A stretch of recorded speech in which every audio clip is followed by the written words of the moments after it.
Sam Heughan has become one of Scotland's most famous faces, following his epic portrayal of James Fraser in the TV adaptation of Diana Gabaldon's book series, Outlander.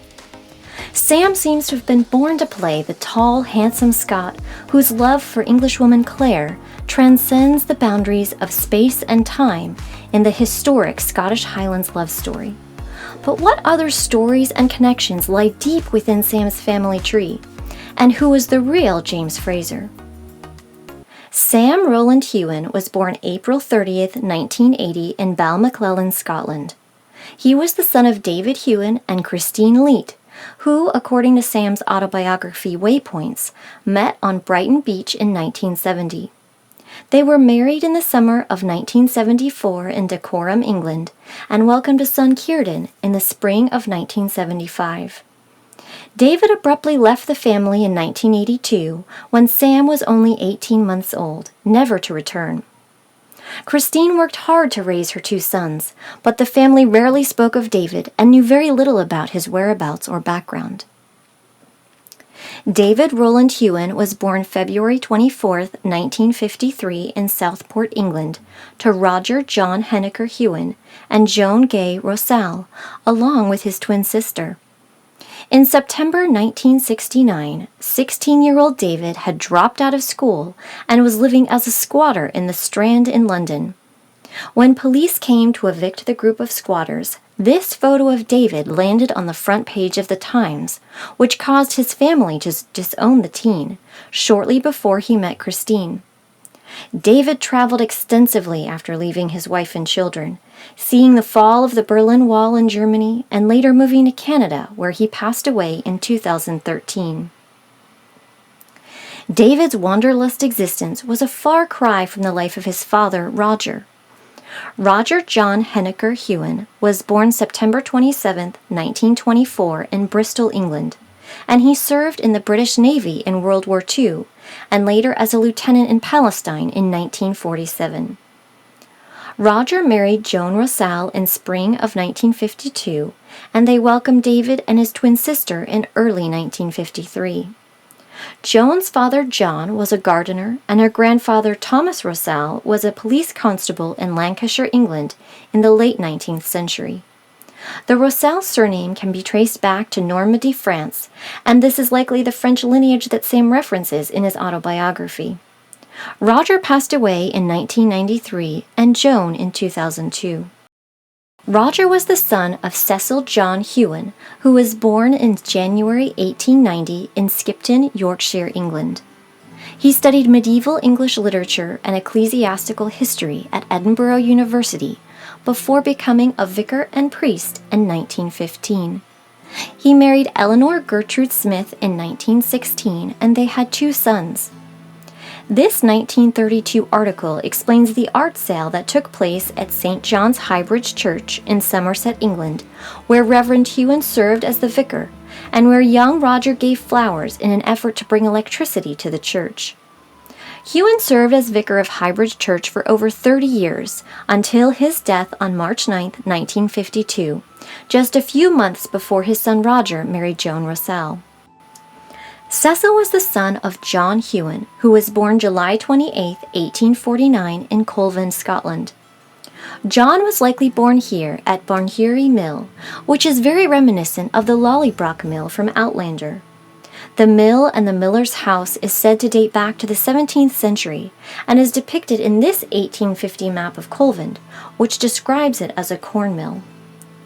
These photos of the interior of the mill show it very much untouched by time, with stone walls, wooden beams, and metal gears, just as the Heughan family would have seen in the 1800s. John was one of two sets of twins born to parents James Heughan and Lilias Briggs. Twin girls Euphemia and Jane, born in 1838, and twin boys John and Andrew, born in 1849. These twins are in addition to Sam's father David, who had a fraternal twin sister. This means that Sam may have a genetic predisposition for twins through the male Heughan line, but also through his grandmother Joan Rosal's line as well. The Heughan family lived in the Kirkcudbright area of Scotland for over a century. You can see the records of Heughan baptisms in this area, including Sam's 5 times great-grandparents, William and Isabella, and 6 times great-grandfather, James Heughan, born in 1738. James brings us to one of the most pivotal times in Scottish history and in the Outlander series, the Battle of Culloden. Culloden was fought on April 16, 1746 in Inverness, over 250 miles north of Kirkcudbright. So while the Heughan family likely did not fight in the battle itself, it is said that residents of Kirkcudbright were against the Jacobite forces. While James Heughan was only 8 years old in 1746, could a man as dashing and brave as James Fraser actually exist during this time? In Outlander, the fictional James Alexander Malcolm Mackenzie Fraser was born May 1, 1721. One of the closest historical matches is that of James Fraser, born May 26, 1721, in St. Cuthbert's Parish in Edinburgh. And it is in and around this parish that the life of the real James Fraser unfolded. He was the son of William Fraser and Margaret Turnbull, and like the fictional Jamie, can trace his heritage back to the Frasers of Lovat. On September 17, 1745, Bonnie Prince Charlie rode through the streets of Edinburgh, lined with 20,000 people, to restore himself to Holyrood House. However, St. Cuthbert's Parish, where James Fraser worshipped, was said to be fully supportive of King George, and even while it was occupied by Jacobite forces, parishioners refused to pray for Prince Charles. Amid this turmoil, and without a time-traveling beauty to distract him, the real James Fraser delayed marriage until October 29, 1752, when he married Anne Logan at St. Cuthbert's, which was said to be in total disrepair. And unlike the fictional characters, James and Anne had a son, Thomas, born very soon after their marriage on August 16, 1753, followed by son David on August 24, 1755, and daughter Isabel, born on March 9, 1757. Very little else is known about what happened to James Fraser and his family. I found Edinburgh tax records for Thomas and David Fraser years later to indicate that they were tenant farmers, which may have been the same profession as their father, as well as death records in St. Cuthbert's in 1807 and 1808, when they would have been in their 50s.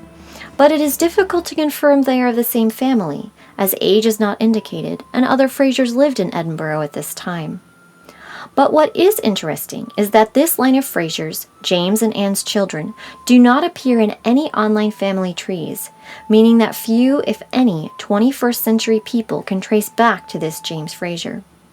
War, famine, and illness may have taken their toll on the family. Perhaps the real James Fraser struggled as much, if not more, than Jamie. Unlike the Frasers, Sam Heughan's maternal line can be traced back several generations. Sam's mother, Christine, was the daughter of Stanley Leet, who was born May 18, 1922 in London. In the 1939 UK census, he worked as a carpenter's apprentice, and in the fall of 1942, he married Alma Joy Page in the Wandsworth district of London, and they lived in this area through the 1950s when Christine was born. Alma died in 1978 and Stanley in 1998. Stanley was the son of Edward Frank Leet, who was born May 29, 1877 in London. In October 1884, young Frank, along with his mother Martha and his 3 brothers, were admitted to the Islington Workhouse, which was a home for the poor. The admission notes explained that Martha had been deserted by her husband. Almost 2 years later to the day, the Leet boys were again admitted to Islington, this time without their mother. Here the boys lived for a month, separated from the adult population and educated on site. A typical day would involve breakfast, prayers, playtime, lunch, reading, writing, and supper. But the realities of many young children separated from their parents may have been much darker. Stories of physical abuse are notorious, and much of what may have occurred here will never be known. Despite the struggles of poverty, the family persevered. By 1891, with sons James and Edward now working, the family was reunited and still living in Islington, where Father James worked as a cab driver. This was a time of fear and unrest in the impoverished streets of London, with the mysterious Jack the Ripper murdering prostitutes just 3 miles away. City population numbers swelled from years of immigration from Ireland and Eastern Europe, leading to desperate living conditions for many. Edward survived the trials and tribulations of his childhood and married Mary Lyne on September 18, 1904, at All Saints' Church in Islington, and they went on to have 6 children, living full lives, but his parents were never able to overcome the struggles of poverty. Martha Leete was admitted to the Islington workhouse several times during her life. She would stay for a few nights and then leave, only to return again. Here we see that she and James were admitted together in March of 1911 and discharged a few days later. Then, in April of 1911, when she was 61, Martha was admitted to the Islington Insane Asylum. According to documents, Martha was placed there by order of removal.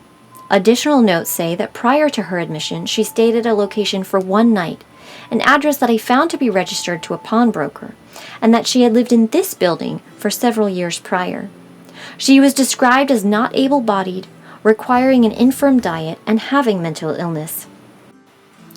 The reasons for a married woman to be committed to an asylum at this time are often complex, which I discuss in another video, True Stories of the Insane Asylum, which explores the lives of 4 people who lived in an American asylum at the same time as Martha.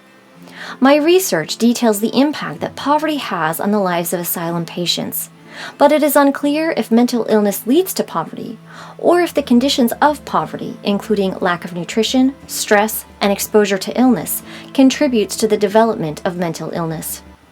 Furthermore, husbands could have their wives committed to the asylum with little to no cause.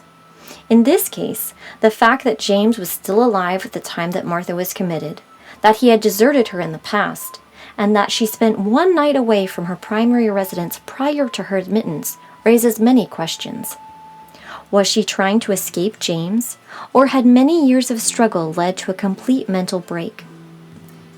It is also possible that Martha became physically disabled and that James was simply unable to care for her. It is difficult to know exactly what led to Martha's time at Islington Asylum, but she lived here for 3 years until her death in June 1914. Interestingly, James lived another 18 years until 1932, thus ending a difficult chapter of Sam's family tree. Sam Heughan's ancestry is full of unique surprises and fascinating connections to his Outlander character. He is the first person I have researched with multiple sets of twins along different family lines, which were much less common in the 1800s. Also, tracing the Heughan line back to Barnhury Mill, which is so reminiscent of Lollybrock, was the perfect connection to the beloved character Jamie, whose real-life counterpart, James Fraser, lived a life much different from the book. And to be able to trace the real-life struggles of Sam's maternal great-great-grandparents, James, Martha, and their sons, who lived in and out of workhouses, as James tried to make a living as a cab driver in the poor streets of London, while Jack the Ripper lurked just a few miles away. It was sad yet compelling, bringing to light the important connection between poverty and mental illness. But all their struggles were not without purpose, as Sam has built a life and career to be proud of.